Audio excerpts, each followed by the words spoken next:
दादू अहिनिस सदा शरीर में हरि चिंतत तितदाय, प्रेम मगन लय लीन मन अंतर्गति लो लाय। किंतु कुछ ऐसे तत्व हैं जो हरि चिंतन को सतत रहने नहीं देते।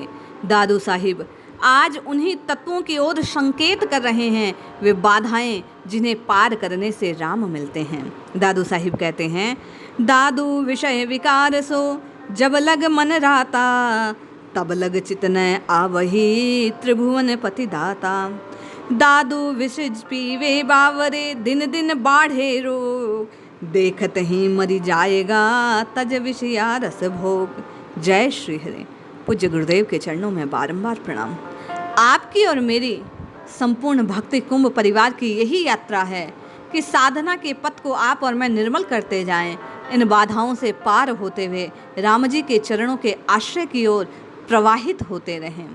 आज इसी संदर्भ में दादू साहिब का ये पद आपको और मुझे उन बाधाओं की ओर संकेत कर रहा है जिनके पार राम जी मिलने वाले हैं। दादू साहिब कहते हैं, दादू विषय विकार सो जब लग मन राता, तब लग चीत न आवही त्रिभुवन पति दाता। आपका और मेरा संकल्प है, आपकी और मेरी आशा है, आपकी और मेरी कामना है कि रात दिन राम राम राम राम करते रहें। दादू साहिब कहते हैं, किंतु जब तक इस मन में विषय और विकारों का, काम क्रोध लोभ मोह इनका बसेरा रहेगा, जब तक ये छाए रहेंगे, जब तक ये विद्यमान रहेंगे, तब तक इस चित्त की लो उस त्रिभुवन के दाता, उन परमात्मा से, उन श्री हरि से, श्री सीताराम जी के चरणों से लग नहीं सकते। दादू साहिब कहते हैं, दादू जिन विष पिए बावरे दिन दिन बाढ़े रोग, देखत ही मरी जाएगा तज विषया रस भोग। दादू साहिब कहते हैं, अरे विषय विकारों को रात दिन पीता रहता है ये पागल, दिन दिन इन विषयों के पीने के कारण ये विषयों का रोग बढ़ता चला जाता है। एक दिन ऐसा आएगा कि इन विषय वासनाओं के लिप्त इस प्राणी का विषय भोगों को देखते देखते मृत्यु का समय आ जाएगा और ये कुछ कर नहीं पाएगा। काल के गाल में दादू साहिब कहते हैं समा जाएगा। दादू स्वाद लाग सब काहीं, देखत पर ले जाए, इंद्रिय स्वार्थ सास सजी सबे बधाने आए।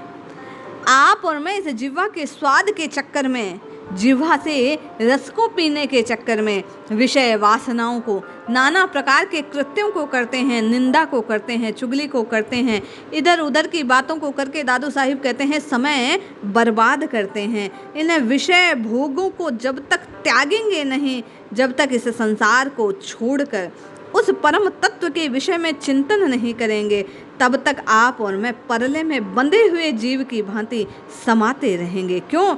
इंद्रिय स्वार्थ साथ सजी सबे बधाने जाए। जब तक इंद्रियां स्वार्थ का त्याग नहीं करेगी, जब तक इंद्रियां सत्य को ग्रहण नहीं करेगी, तब तक सबके सब बंधनकारी तत्व हैं और यही तत्व आपकी और मेरी साधना में बाधक है। दादू काम कठिन घट चोर है, घर फोड़े दिन रात, सोहत साह न जागही तत्त बस्त ले जा।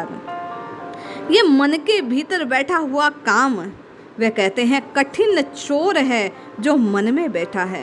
यही वास्तव में परमात्मा के घर तक पहुंचने में बाधा है, यही घर को फोड़ने वाला है। रात दिन संसार की कामनाएं प्रत्येक जीव के, साधक के हृदय में डेरा डाले रखती है। दादू साहिब कहते हैं, सोवत जागत आप और मैं इन विषयों में लिप्त हैं और जब तक इनमें मस्त रहेंगे तब तक आप और मैं नाम की रटना सतत नहीं कर पाएंगे। जो घुन लागे काठ को लोहे लागे काट, काम किया घट जाजरा दादू बाहर बाट। दादू साहेब उदाहरण से पुष्ट करते हैं इस बात को और कहते हैं कि जिस प्रकार दीमक काठ को खाकर नष्ट कर देती है, जैसे लोहे पर जंग लगने पर वह मुश्किल से बच नहीं पाता, वह अपने आप को समाप्त कर देता है, उसका प्रयोजन सिद्ध नहीं होता, उसकी महत्ता नष्ट हो जाती है। उसी प्रकार साधक के हृदय में बैठा हुआ ये काम उसे बावरा बनाए रखता है, उसके शरीर को जर्जर कर देता है, जरा और मृत्यु के चक्र में उसे फंसा देता है। दादू साहिब कहते हैं ये काम साधक को बारह बाट अर्थात सत्यानाश कर देता है। काल कनक अरुकामिनी परहरि इनका संग, दादू सब जग जली मुआ जो दीपक ज्योति पतंग। जिस प्रकार दीपक की लो पर घूमता हुआ पतंग का अंत में प्राणांत कर देता है, उसका नाश हो जाता है, दादू साहिब कहते हैं उसी प्रकार संसार में उलझा हुआ जीव काल के प्रभाव से सोने चांदी कामिनी और इन विषय विकारों में लिप्त होता रहता है और इसी तरह मरता और जन्मता रहता है, बार बार इस आवागमन के चक्र में पड़ा रहता है। दादू साहिब कहते हैं साधक को परहरि इनका संग, इनके संग का त्याग करना होगा। जब आप और मैं इसके संग का त्याग करेंगे, इस काम क्रोध लोभ मोह इन शत्रुओं को जीत लेंगे, तो आपकी और मेरी साधना सिद्धि तक पहुंच जाएगी। सत्य स्वरूप उस परमात्मा के चरणों से आपकी और मेरी प्रीति हो जाएगी, पूर्ण शरणागति का भाव पुष्ट हो जाएगा, आपका और मेरा कल्याण हो जाएगा। जय श्री हरि।